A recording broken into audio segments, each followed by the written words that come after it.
네, 오정근 교수님 만납니다. 어서 오십시오. 네, 반갑습니다. 예, 이번 주에 뭐 우리가 관심 가질 몇 가지 경제 뉴스를 정리해 주실 텐데 네네. 오늘 낮에도 무슨 세미나 가셨죠? 예, 세미나 갔다 왔습니다. 어떤 세미나? 오늘 낮에는 이제 저는 이제 노사 관계와 경제 발전을 발표했는데요. 예, 노사 관계가 굉장히 좋지 않았던 1987년도에는 노사 분쟁이 그때 이제 노동자 대투쟁이라고 그래서 예, 예, 3,700건 발생했어요. 예, 그렇게 되면서 88년부터 6년 동안 연평균 20%씩 임금이 오르면서 예. 그때부터 우리나라 기업들의 해외 탈출 러시가 시작이 되었습니다. 제조업 공동화 시작이 되고. 네, 그렇죠. 시작이 되고 이제 그것 때문에 결과적으로 92년부터 우리나라가 이제 중성장기에 들어가면서 예. 92년부터 소득 분배라든지 고용 사정이 다 악화되기 나빠지기 시작했습니다. 시작하고. 그래서 이제 결과적으로 우리가 이제 경제가 정상적으로 성장하고 결국은 일자리가 생기고 소득 분배가 좋아지려면은 노사 안정이 가장 중요한 핵심 요소다 하는 건데 최근 들어서 다시 그런 노사 문제가 좀 더 심해지고 있는 것이 오히려 현재 저성장이 되고 있는 속에서 오히려 성장을 반등시켜야 되는데 오히려 노사 문제가 객화되고 있는 것이 지난번에 근데 결국 97년도 외환위기도 사실은 그 생산성보다 훨씬 높았던 임금 인상이 불러온 파탄이죠. 네, 그렇습니다. 결과적으로 92년부터 왜냐하면 87년에 이제 그런 노사쟁의가 되면서 예. 88년부터 계속적으로 연간 20% 가까운 임금이 상승하면서 결국 기업들이 견디지 못하니까 해외로 나가고 예. 결국 말씀한 대로 제조업이 공동화되기 예. 시작하면서 우리 경제력이 추락하면서 결과적으로 97년도에 근데 이번에 연결된 거죠. 이번에 예를 들어서 뭐 정부에서는 노사정 합의라고 내놓고 하겠다고 하지만 내용은 너무 미온적이어서 네, 그렇습니다. 어제 이제 뭐 지식인 1,000명 뭐 네, 저도 그게 포함되어 있습니다. 아, 예. 그러셨군요. 네, 그렇습니다. 그 보니까 아직 뭐 조동근 교수하고 이제 네네. 몇 분이 윤정인 장관하고 뭐 해서 하는데 이제 말하자면 정부 입법으로라도 좀 밀어가라. 국회 뭐 의원 입법이라든지 뭐 합의 의안 입법 이건 안 되겠다 이렇게 지금 현재 보는 왜냐하면 그 국회 구성이 이제 환노위가 일단은 여야 동수인데다가 그래서 통과하기 힘들고 그다음에 또 한 가지는 예. 본회의에서는 국회 선진화법 때문에 예. 통과 힘들고 해서 통과하기 힘들어. 국회에서 사실상 야당이나 노동계의 의견을 반영해 주지 않으면 입법이 힘든 상황입니다. 그러면 입법이 안 된다고 해서 계속 그냥 이대로 갈 수는 없는 것이니까 이걸 좀 더 이렇게 강력하게 추진해야 되지 않겠나 그런 얘기인데 지금 현재 우리나라가 왜 이것이 중요한가 하면은 지금 일자리가 워낙 없기 때문에 예. 지금 현재 청년들도 거의 한 110만 명 정도가 일자리가 없고요. 또 장년들은 장년들대로 일찍 또 퇴직해가지고 할 게 없기 때문에 울며 겨자 먹기로 그야말로 조금밖에 없는 그 퇴직금 가지고 영세 자영업, 한국 치킨공화국이라고 그래요. 치킨집만 16만 개가 있답니다. 예. 그런 정도로 영세 자영업을 얼마나 영세 자영업인가 하면 400만 명 자영업자가 혼자서 하고 있어요. 예. 그런 정도 그 사람들 수입이 한 100만 원 안팎인데 월. 그러니까 뭐 정말 그런 상황을 타개하려면은 일단은 고용시장이 좀 유연해져서 지금 왜냐하면 현재 우리가 1,300만 명 정도 되는 그 상용 근로자 중에서 약 10%가 노조에 가입하고 있는데 이 10%가 완전히 기종 노조를 형성해가지고 엄청난 되게 이제 공기업, 대기업, 뭐 공무원 그렇죠. 이런데 이제 왜 상층부로 틀어지고 있는 그러니까 거죠. 예를 들면 이제 뭐 다는 아니지만 현대차 같은 경우에 현대차의 평균 임금이 연봉이 9,700만 원이거든요. 예. 신입사원 연봉이 약 6,700이라고 그래요. 예. 그리고 한 15년 정도 근무하면 한 2억 정도 되는데 아니 이런 사람들이 지금 비정규직이고 한 달에 뭐 100만 원, 150만 원 밖에 안 되는 사람들이 지금 600만 명이나 되는 속에서 지금 파업을 하고 있으니 이것이 파업하면서 이것을 파업하고 또 그걸 또 동조해서 국회에서 노동관계법을 개정 안 해주니까 정말 말이 안 되는 거죠. 그래서 오늘은 이제 그런 세미나도 하고 어제 또 그렇군요. 지식인 선언도 하고 예, 그랬습니다. 예, 그렇군요. 오늘 어떤 얘기해요? 예, 오늘은 이제 제가 일단 크게 세 가지를 간단하게 생각을 해봤는데요. 일단은 이제 한국 빠진 TPP 타결 많이 얘기됐습니다만 다시 한번 짚어보고 그다음 또 한국 빠진 일본, 중국 노벨상 수상 그다음에 우리가 현재 G2 리스크 미국, 중국 그렇죠. 리스크 때문에 외환보유가 얼마나 더 필요한가 이 세 가지를 간단히 살펴보도록 하겠습니다. TPP부터 얘기. 네, TPP 보면은 이제 일단은 TPP가 이제 문제는 TPP가 뭐 이런 얘기 많이 나왔습니다. 2010년도에 이제 1차 협상이 시작이 돼가지고 결국은 타결이 된 건데 2013년 4월에 미국이 한국 가입을 권유했는데 한국은 유보를 했다는 거거든요. 예. 그다음에 그래 이제 왜냐하면 그때 이제 한중 FTA가 협상을 하고 있으니까. 예. 그다음에 2013년 11월 달에 늦게서 가입 이사를 미국에 한국에 표명했는데 미국이 거절했다는 얘기거든요. 예. 이것이 그 당시에 진행되고 있던 한중 FTA와 상당히 관련이 또 없다고 볼 수 없고 그런 상황입니다. 그런 반면에 중국이 주도하는 RCEP이라고 영내 포괄적 경제 동반자 협정에 네. 우리가 2013년 5월부터 하는데 가입이 돼 있죠.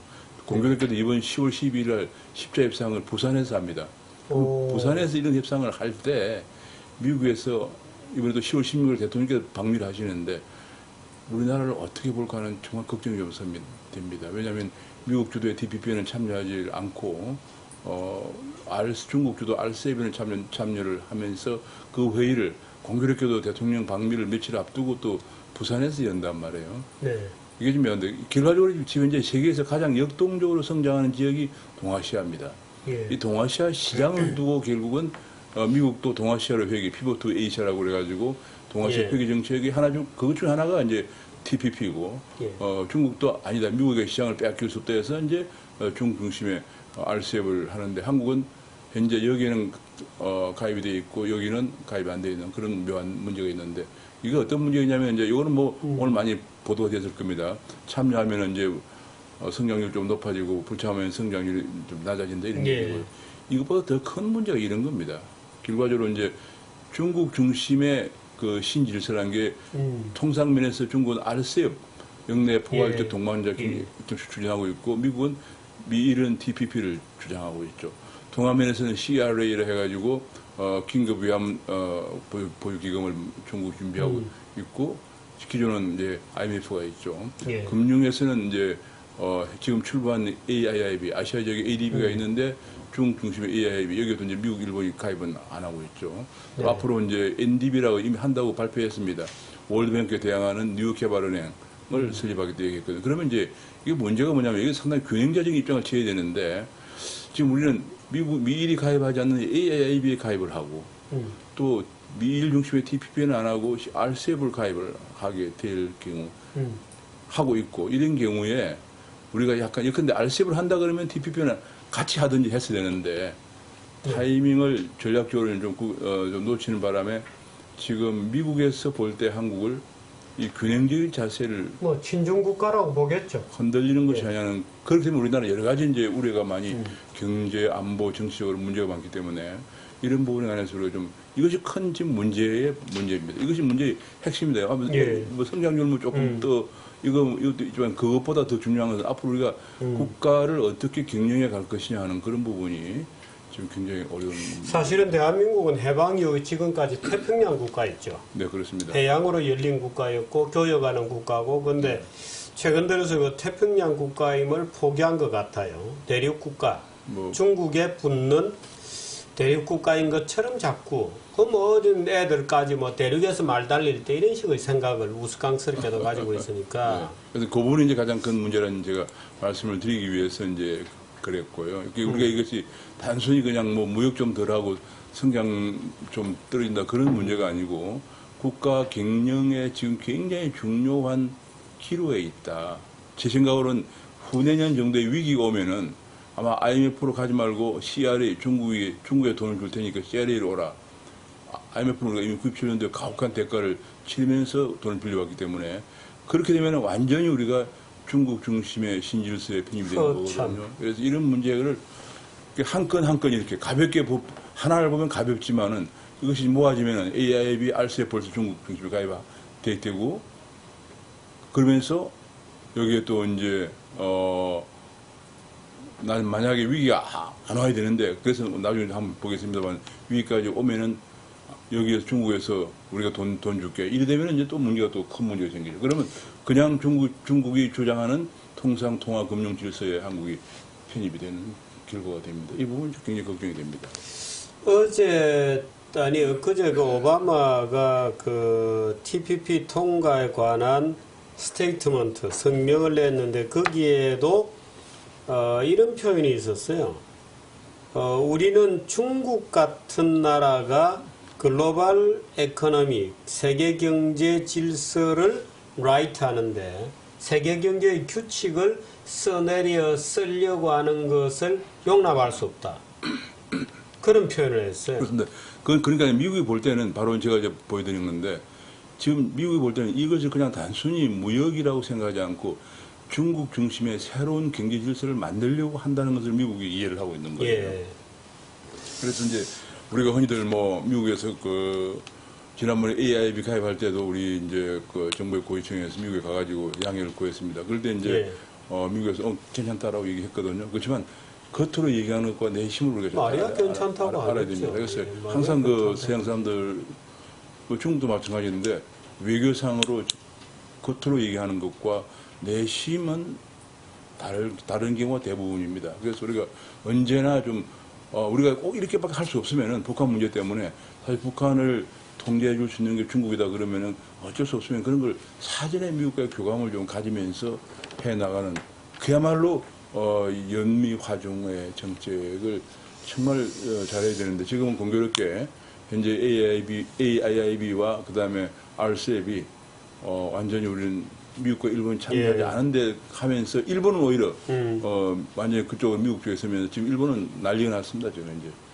일본은 지금 뭐 완전히 통상면에서도 확실하게 이제 그동안에 일본은 자유무역 협정을 많이 안 해왔거든요. 그러다가 이번에 어떻든 뭐 일본은 뭐 아베 덕분에 활력이 있고 국제 무대에도 화려하게 복귀한 거죠. 네, 그렇습니다. 왜냐하면 특히 이제 일본 같은 경우는 이번엔 TPP뿐이 아니고 환율 정책에서 달러당 70엔대에서 125엔대까지 엄청난 절하를 해도 미국이 용인해주는 이런 상황이 벌어졌단 말이에요. 근데 한국은 조금만 환율이 변동되면 환율 조작부터 이런 얘기가 나오거든요. 그러니까 벌써 일본의 그 외교라고 하는 것이 엄청나게 우리가 따라갈 수 없을 정도로 그야말로 대단하다 이렇게 볼 수 없는데 그러니까 TPP도 하면서 그다음에 아베노믹스도 그야말로 아베노믹스의 말 전형적인 인쿵 비화 정책인데도 미국의 지지를 받으면서 당당히 하고 있고 또 하나는 이제 군수 산업을 육성하기 위해서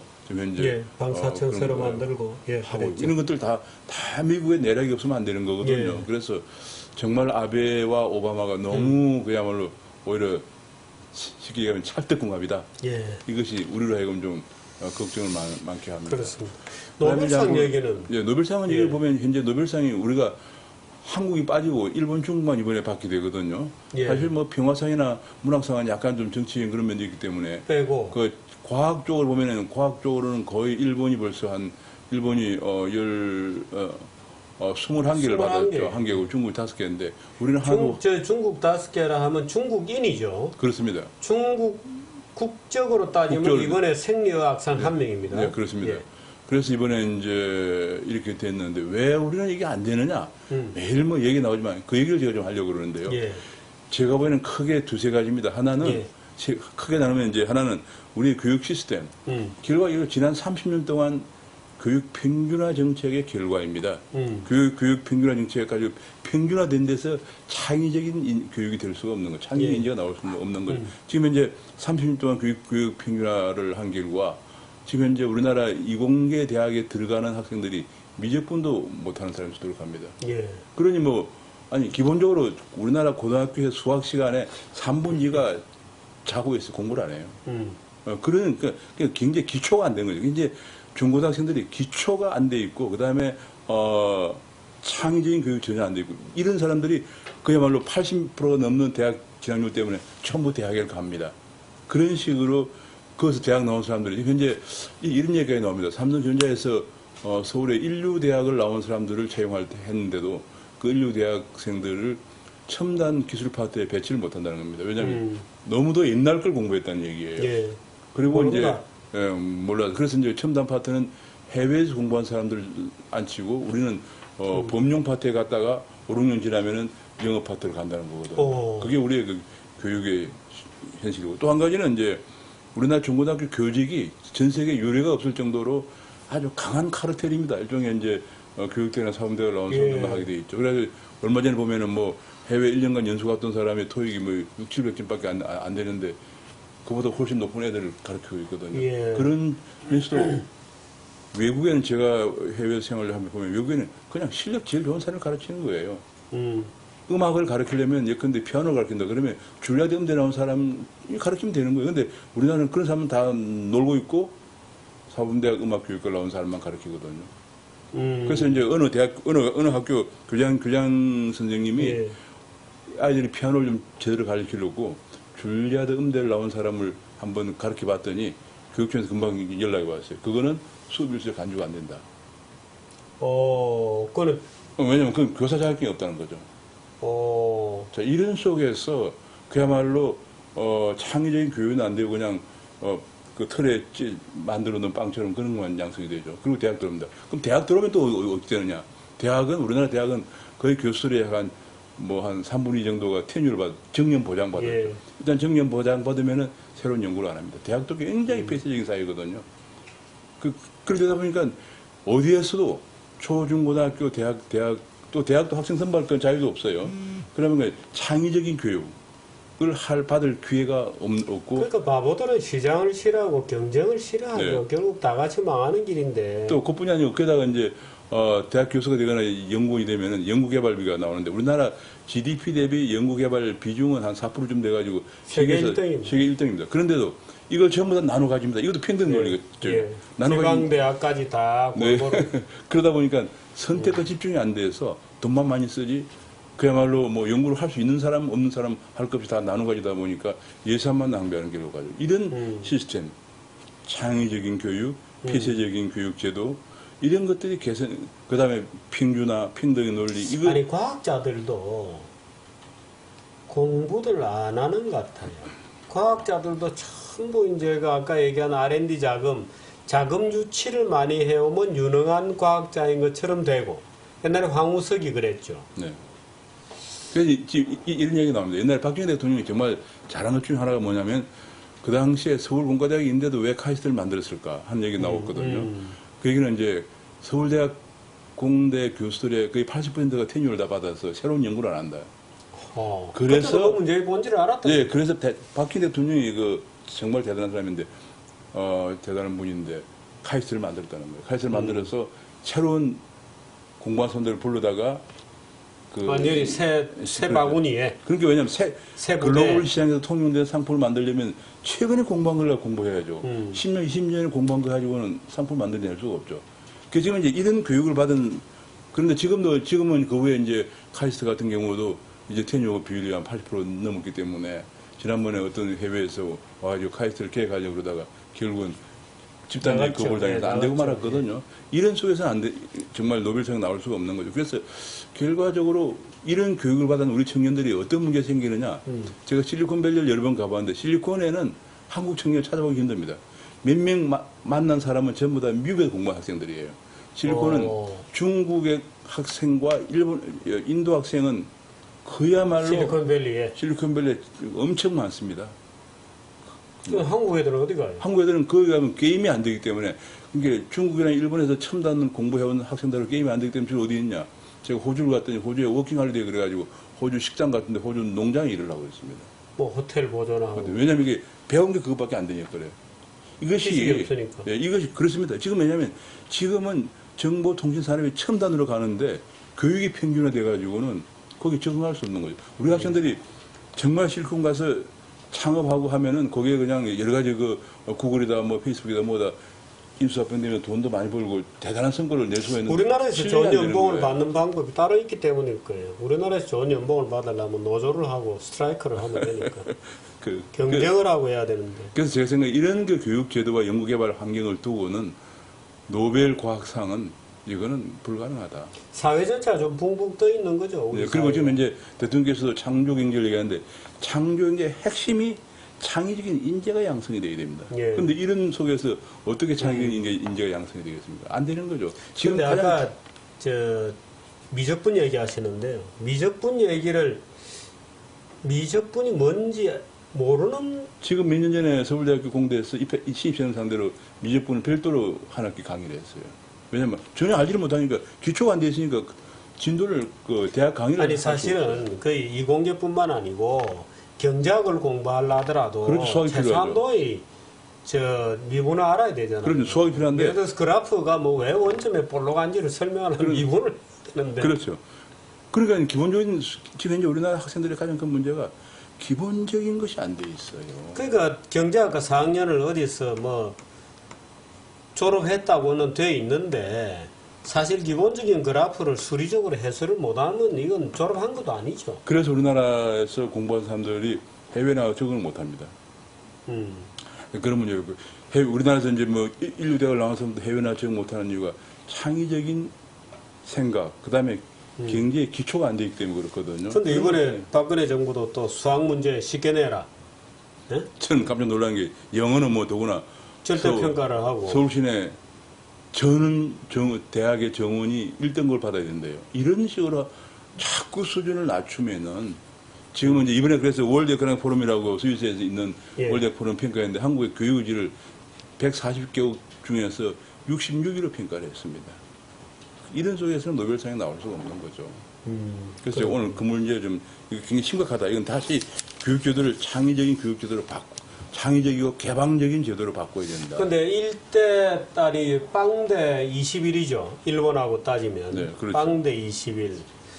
우리가 일본에 대해서 큰 소리 치는 문제가 몇 가지 있잖아요. 뭐 위안부 문제 이런 거는 이제 우리가 근데 큰 이제 소리 치. 우리가 이거 중요한 중 하나가 이 노벨상에 그치는 게 아니고 일본의 기초 과학이 그만큼 발전되어 있기 때문에 현재 65년도 국교 정상화 이후에 단 한 번도 대일 무역 역조를 극복해 본 적이 없습니다. 왜냐하면 언제나 기초 소재를 부품을 수입해 와야 되니까. 예. 이 모바일 폰의 50%가 안에 일본 부품이 들어가 있단 말이에요. 그렇습니다. 그래서 그건 왜냐하면 결국은 기초 과학이 안 돼서 그렇거든요. 그 기초 과학이 일본이 돼서 21명의 과학 노벨상 나왔기 때문에 그런 것이 가능한 거고. 예. 그리고 뭐 그런 데는 또 기업들이 많이 또 지원도 해주고. 그런데 우리는 정말 그런 것들이 교육 제도도 안 돼 있고 하기 때문에 네. 결과적으로 경제적으로 그런 제일 무역력적으로 나타나고 있습니다. 네. 그 말씀. 그 외환 보유액 문제도 준비를 하신 것 같은데 그건 다음에 예, 한번, 다음에 네, 한번 그래야겠습니다. 하시도록 하겠습니다. 네. 고맙습니다. 네. 예, 고맙습니다. 감사합니다. 예. 네, 전해드리는 말씀 듣고 뉴스 2부 뉴스 듣도록 하겠습니다.